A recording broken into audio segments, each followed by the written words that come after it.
what do we have for kids? So I've got 3 phones here that you can get that are going to be on we have got one smartphone here. It's a non-iPhone, but we'll start kind of in the middle. So this is going to be your old traditional phone. It's going to be a flip phone, something that we all probably used about 8 or 9 years ago. They still exist, believe it or not, and these phones are going to be good if really what you want the primary function of the phone to be is just to be able to make and receive phone calls.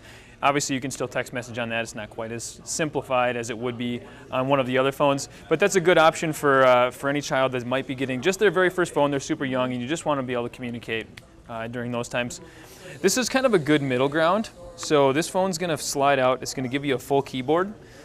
So for those kids that don't necessarily need to have the data capabilities, but they still want to be sending 1,000 text messages a day, this is going to be a great phone for them. Still going to give them something kind of cool with a touchscreen, but that's a good middle ground.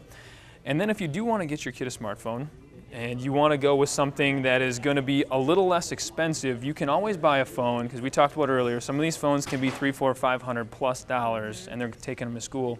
A phone like this is only going to run about $60, so if something does happen to that phone, it's not going to totally break the bank if you need to go back into the store, purchase a new one, and get a new SIM card activated for it. It's going to be a great option, kind of an inexpensive option to kind of give your kid that first smartphone. So you really need to determine what's going to be the most important thing that they're going to use the phone for, and kind of make your decision based on that. So for those kids that just need to have a phone, when they're done with school, they want to call mom and dad, say, hey, I'm done with school, come pick me up, or I'm done with practice, come pick me up.